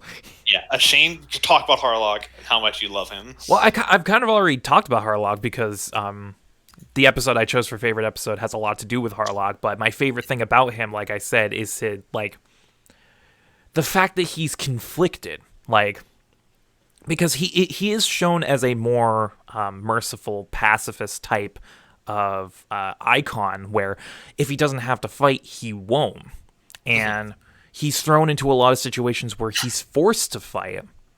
And that really shows, those kind of situations really show, the inner machinations of a character. And for most of the show, Harlock is very conflicted between, protecting the planet that... not that he loves, but that houses Mayu, and protecting the potential future of that world. But at the same time, he doesn't want to kill the Mazon if he doesn't have to. And I like the fact that the show focused a lot on that aspect of his character and showing, kind of this internal struggle of Harlock, whether or not this is the right thing to do. And the way he goes about everything is just so cool. And his sword is a gun. Yeah, his sword's a gun, and it's the coolest shit. And he flashes that cape, and man, that cape. Yeah, that is the coolest damn cape. Yeah, I love his design. It's just an instantly iconic design for a character. Now let's talk about least favorite, and I'm gonna take this off of mine first because I'm kind of cheating. Is it? My least favorite character is the entirety of the Earth Senators. Every single one of them. That's the my entirety answer of the Earth government. My least favorite character is the government. The entirety of the government. That's my least favorite character because they all blend together as people. Oh, I'm so glad we're on the same page, Matt. Is that your least favorite? Oh, yes, absolutely. What a bunch of just like real life government, they don't get anything done. Yeah, way to have an accurate depiction of a government bureaucracy. Bureaucracy. But what makes them especially frustrating from my angle is they're is that they're incompetent, and they're selfish, they're greedy, and like the like what like the first episode gives you everything you need to know about them is when they're like debate talking about their like important issues for like 2 minutes, and then they're like, okay, now let's the horse races. Let's watch that. Okay, and now time for golf. Yeah, time for golf, which they don't. They're always going for golf, which there's another current U.S. president that constantly goes for golf in the midst of a crisis. But yeah, there's enough of that. My favorite thing about the Earth government is there's a scene. I think it's in episode 41. It's either 41 or 42, if I'm not mistaken, where the Mazone are attacking Earth, and they're blowing up buildings, killing innocent civilians, setting cities on fire, and all of the Earth senators are like, well, shit. All the golf courses are closed now. What the hell? And I'm like, oh my god. And I'm like, yeah, don't care about like your people being slaughtered or anything. Yeah, your tea time got delayed. Ooh, it's hard to be you. Ooh, it's just, yeah, I hate them. I can't. If I had to pick one specific member of the government as least favorite character, it would be the prime minister. Well, because he's the only one with like an actual character. Yeah, and every time he's warned of the dilemma, he's like, I literally do not give a shit about what you're saying unless it lines up with what I care about, which is my golf and my steak. And I'm going to take my steak to the golf course and eat it on the greens. Good day, sir. Which, and every time I see him, I'm just like, go away. I don't like him. He's bad. Stinky. Bad. Government stinky. Very bad. Let's talk about some other things that we liked about this show. I want to talk about the art style of the show for a second. Very distinctive. This is Leiji Matsumoto's in-house style. This is something that he does all the time. All his characters look like this, and I actually kind of love it. I love the look of this show. I was iffy at first on the some of the character designs. Harlock looks like a fucking beast right off the bat, so I was like, yeah, I'm into that. Yeah. But all the other humans look kind of weird, specifically the females. The women. Yeah, the women look, the women all look like that. They're like weird oval heads. I'm like, I don't know. But as I was going through, I was like, nah, this shit whips. The art style, great. It's such a distinct art style, and I would, props, because I would much rather a show take a risk and make it look distinct than conforming to look like every other show. Yeah. Even if that style doesn't end up working, you still took the risk and you tried to be original and you tried to stand out, which I will give mad props to that. Yeah. It looks great, and I love the because I love the look of it, and I love how it I love how the that art style not only translates to the characters but everything else in general. All the ships look like the main ship, the Arcadia, is not something you would is not a normal spaceship design. It looks like something that would be like in World War II. I really didn't think about that until you mentioned it, but yeah, it totally has a like World War II battleship kind of style to it.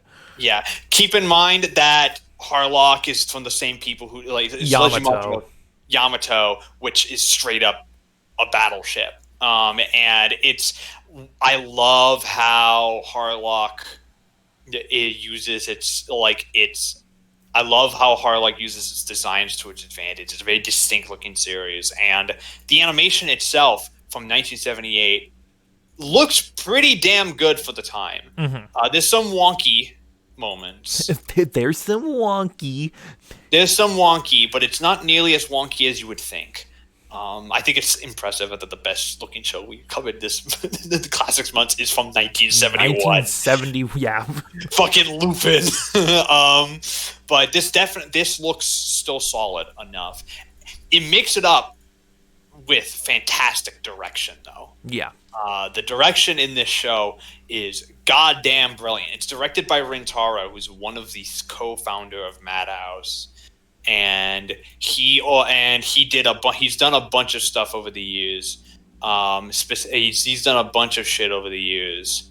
But this is his big claim. This was his big claim to fame as a director. This show. And what his direction job is fantastic. The first time I sat up and noticed the directing was in the very first episode when Harlock is rescued by the Arcadia, from being like he's on a firing squad. He's about to be rescued by the Arcadia, and there's that shot of the Arcadia over the distance, and Harlock's being illuminated by the light behind him, and I was like, yes, more of that. And the show is filled with great shots like that. It's just a wonderfully directed show. Shane, what else? Anything you want to bring up? I'm surprised that you haven't talked about the score yet. Oh my god! Okay, yeah, I haven't. I knew I was missing something. The score is incredible. It's one of the best, possibly. Possibly, I wasn't going to say one of the best. It is one of the best, but I was going to say more so how this is a situation where the score perfectly matches everything that the show is trying to do. Like, beat for beat, note for note, instrument for instrument. Like, the show perfectly encapsulates the spirit of the show and the style that it's trying to convey. And not a lot of shows do that. Like, not a lot of shows so perfectly encapsulate the feeling of a show like this score does. Because, like, you think of the show, and you think of probably what Matt said at the beginning, like swashbuckling adventure, epic, intergalactic space opera, and goddamn, that symphony, dude. That symphony.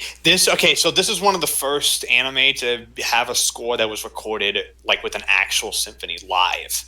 It was recorded in America, I think in Los Angeles. Every track you hear is an actual symphonic like score that they recorded. A composition. And it's, oh my god, it sounds amazing. Like even just oh my god, it sounds so beautiful. Even just the Harlock theme alone sells this score, but yeah. Every single track whips. Every single track whips. The OP whips too, because it's Sun has a sound to it, his soundtrack, but it's like it's Sun to symphony, and like the score itself is the score was composed by Seiji Yokoyama, who also did the score for Saint Seiya, and Saint Seiya's score is also symphonic, and it's also incredible. And oh my god, I think Harlock's score blew me away, and it's one of my all time. I think it might be I think it's one of the all time greats. Now listening to it, like it's just to me, I want more symphonic scores like this. Yeah, just give me all the symphony stuff because it sounds amazing, and it gives me goosebumps. Like it gives me goosebumps, and it's so good. The Harlock theme in particular is really good. When you first hear that theme, the theme of Harlock, but it's no music. It's literally like a pirate shanty. Yeah, and then they add the music onto it afterwards. Yeah, and it's perfect. When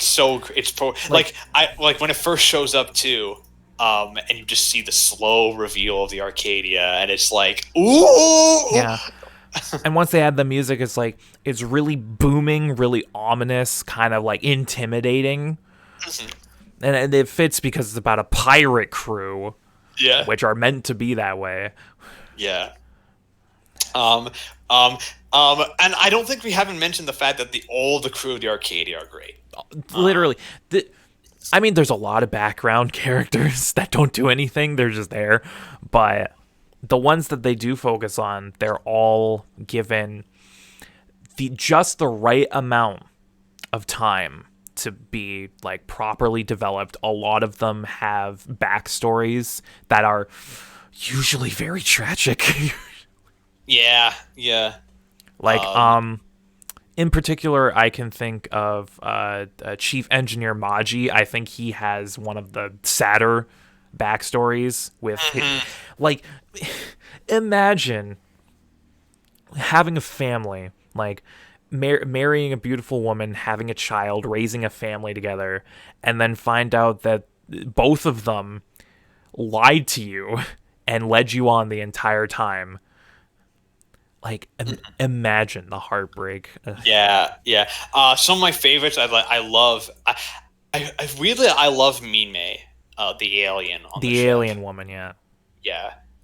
So one unique design, and I love it. Wonderfully unique design and wonderfully unique, like traits, like the fact that that her race uses alcohol as an actual as like actual substance, Yeah, like the like her diet is purely alcohol. like it just even as like even back in like even back in the on like the like that's just how her species ate they drank alcohol.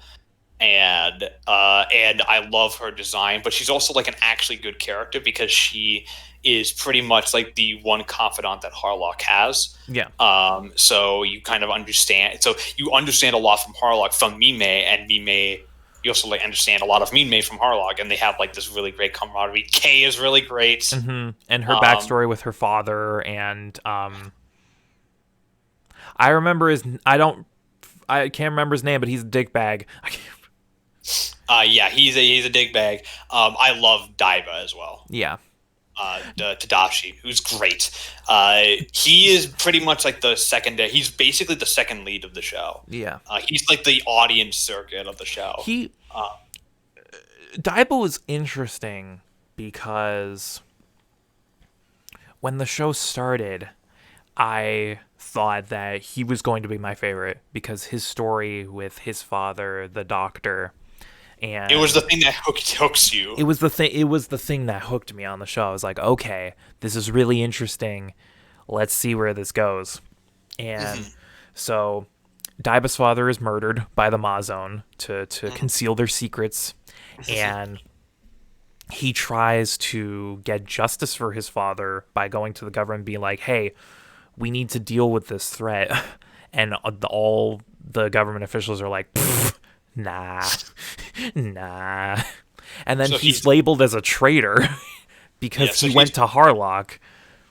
And so it's a really interesting story where he's just trying to avenge his father, and in the process he is ostracized by his own planet. And so he goes aboard the Arcadia and becomes a crewmate of Harlock as a means to get his revenge. And I was like, okay, really interesting story so far. Let's see where this goes. And then for a while, he's just blinded by vengeance, and he's kind of one note, and I kind of did not like him at that point.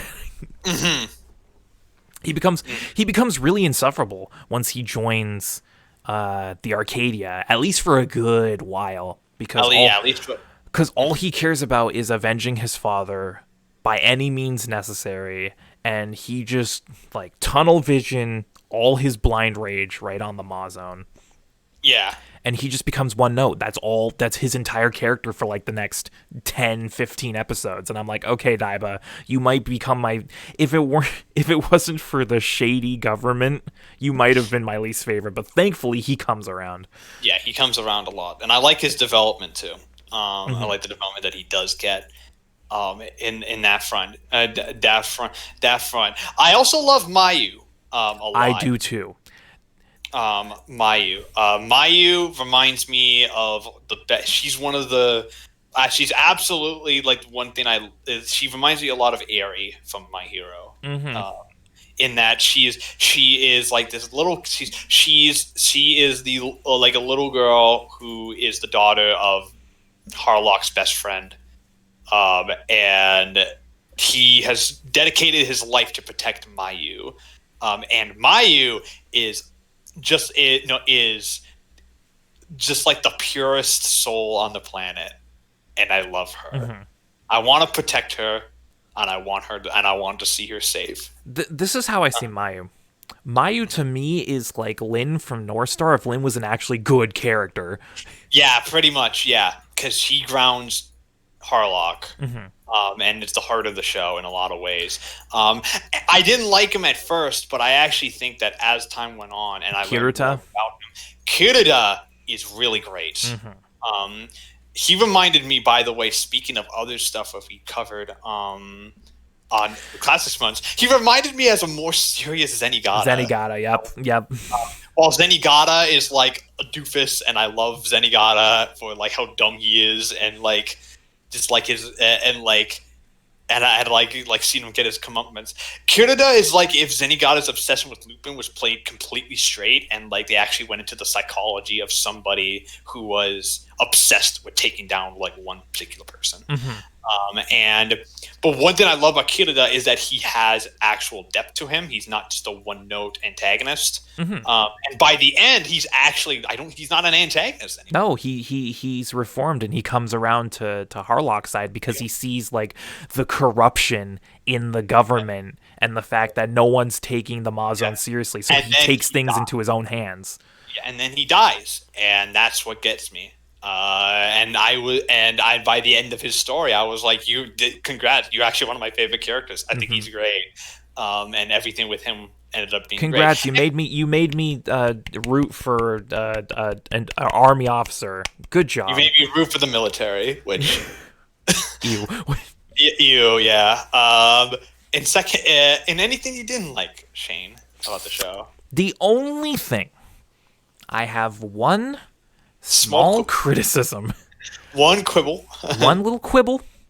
And it's, for some people, it won't be an issue. It wasn't a huge issue for me. But near the end, I could not deny it. The pacing of this show. Did it need to be 42 episodes is the question. Welcome to 1970s anime, Shane. Welcome to 1970s anime, where every anime was like 4-core. Yeah. This patient in this, because this show came out around a year before Gundam. And so I'm going to be comparing it to the original Mobile Suit Gundam for a second. Just to give you some perspective, because that's 43, so it's like literally around the same length as Harlock. This is paced better than that, because at the very least, Harlock, I feel, does a much better job at balancing its episodic plots with its overarching story. Yeah. There's no filler here. In the 42 episodes. It's all connected somehow, and while some episodes may not advance the story, it all of them develop character if they don't. And they're all important. Gundam is 43 episodes and has a chunk in the middle which is all filler. So this is definitely better paced than that is. Yeah. And I can't say that I wouldn't. It's a weird thing where, like, I do agree that the pacing is a little bit wonky by the end, but at the same time, I don't know what I would cut. It's like that weird thing of, like, I don't know if you could have cut anything. Maybe you could have, like, shortened it to 39 if you really tried. But honestly, I can't really see them cutting anything. Yeah, and the problem is that I agree with that.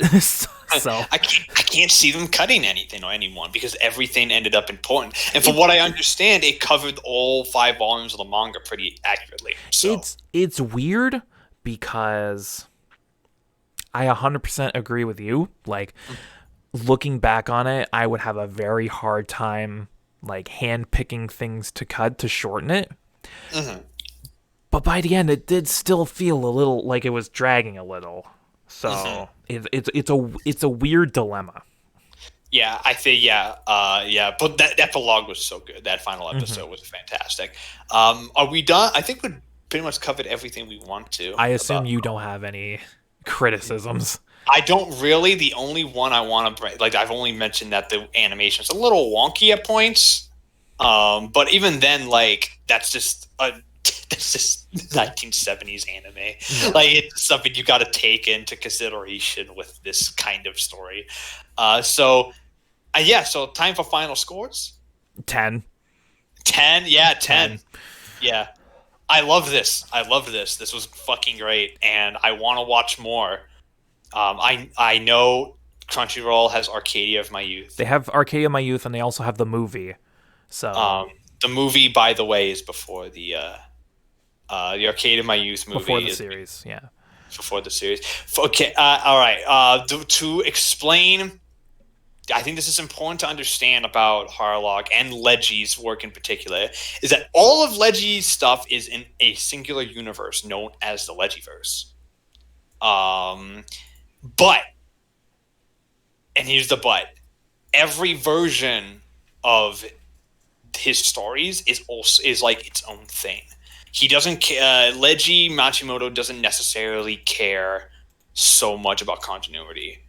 So Arcadia of My Youth is technically a reboot of Harlock. It's not in the same universe as the original Harlock. Neither is Galaxy Express 999, which, even though despite the fact that Harlock is actually in Galaxy Express 999, neither and Space Battleship Yamato also technically is in the same universe, and Harlock's ship, the Arcadia, actually does show up in Space Battleship Yamato. But that's also in its own universe and doesn't actually connect to anything. So instead, it's like it's the Legiverse only connected because like some characters will like be in the same show, but like he just reuses characters. They'll make brief cameos.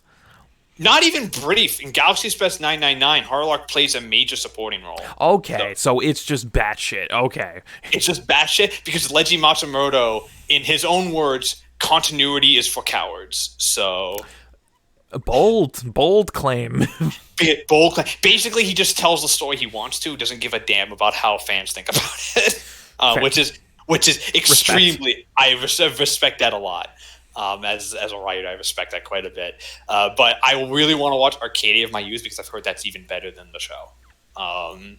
And it's and to get from what I understand, it's about like 3 generations of Harlock. So ooh, like one of them is set in World War II. So like Matt. Yeah. My penis can only get so erect. Yeah, so, but in any case, and that wraps up Classics Month. It's been a very fun time. We survived. We survived old anime. This one was particularly difficult because this, out of all of the themed months we've done for October, has been the most amount of content we've covered. Yeah, absolutely. Because old anime be long, but I pretty much I was surprised by how much I loved Harlock and Lupin in particular. Like those. Yeah. Shit. I'm most surprised by Harlock because I wasn't expecting it to be as good as it ended up being. But all the shows, with the exception of Go Shogun, had their merits. Again, with the exception but of even with Go Shogun, I can appreciate the fact that it started so many careers, and also the movie was really good. So yeah, the movie was really good. So I really loved most of that. But now it's time. So of course, because it's the end of the month, next week we'll not have an episode. We're going to go back to our regular scheduled programming. Which means that it's back to picking our featured anime of the podcast. Last time it was a randomizer, which means that now it's me and Shane's pick, and it's Shane's turn to pick. Final pick of the year. Final pick of the year for the both of us. So Shane, what are you picking for us to cover on the podcast? You know the journey I've been through making this final pick. Originally, I had it set in stone as Devilman Crybaby. Many of you know was one of the biggest shows that came out in 2018. Won Crunchyroll's Anime of the Year. So, one of Shane's favorites of the year. One of my favorites of that year, directed by Yuasa. Really wanted to watch it, but in my escapades to get caught up on stuff that I've fallen behind on this year, I watched a little show that I was really into when I watched those first 2 episodes all the way back in January, and I recently got caught up on it and watched the whole thing. And fuck it, I want to talk about it now. So next time we're going to be covering the most recent show that we've covered on this podcast to date. The slice of life supernatural comedy drama series Toilet Bound Hanako-kun. I'm so excited. I've seen this show already, so I won't need to worry about watching it. I'm watching it again because I want to. It's are you gonna read the manga too? I could. I could. Because I've read some stuff from the manga after the anime, and it gets I'm excited. So we're gonna be covering Toilet Bound Hanako-kun on the podcast, and I'm very excited to finally talk about it. It will not be our final episode of the year, by the way. We have an episode. We have 2 episodes after that. So, so with that, I'm your host Matt, aka Legion Rex. You can find me on Twitter at Legion Rex, and you can also find me on YouTube at Legion Rex. With me, I also have my co-host Shane, aka the Bearded One. You can find him on Twitter at Bearded Gaming Network, where he'll post his dumb opinions about movies, games, and anime and all that stuff. He does a lot more of that now, posting his opinions on like anime and stuff. Yeah, I've started movies, and I've started a series on my Twitter called "What Are You Watching?" where periodically when I watch or read or play something, it could be any medium, I'll just briefly post my thoughts on what I've watched or experienced, and I'll ask you to reply with what you are watching or reading or playing. Just get discussion going. It's only anime right now, but it's not going to be just anime. No, it'll be live action stuff too, and like games and books and stuff. So there'll be a wide variety. You can also find him on Twitter. No, I just said Twitter. You just said that. You just on YouTube, and also at Bearded Gaming Network, where he posts podcasts, gameplay videos, let's plays, and streams and all that stuff. And he also streams on Twitch on every Tuesday and Thursday from noon to 2. So check that out. I don't know what he's streaming next week. Me neither. Probably whatever the fuck he feels like. That's usually how it goes. So if you find himself, if you see himself streaming something stupid like Goat Simulator, that's because he decided. Co-op Goat Simulator. And with that, I'm your host, and we'll see you next time for Toilet Bound Hanako-kun. Yeah, so we'll see you in 2 weeks. Remember, back to normal schedule. We treated you in the month of October, but we treated you, but back to normal schedule. So don't be here next week. We're not going to be here. You've been very naughty children, and you must be punished. We need. Okay, yeah, we're gonna end it. Okay, yeah, we're ending there. All right, bye, everybody. Bye. We'll see you next time. Thank you for listening to The G.A.P. If you like what you've seen, you can subscribe to the G.A.P Podcast YouTube channel to get the latest podcasts as they go live. Be sure to like and comment and let us know what you guys think of the show. Thank you very much for tuning in, and we'll see you next week.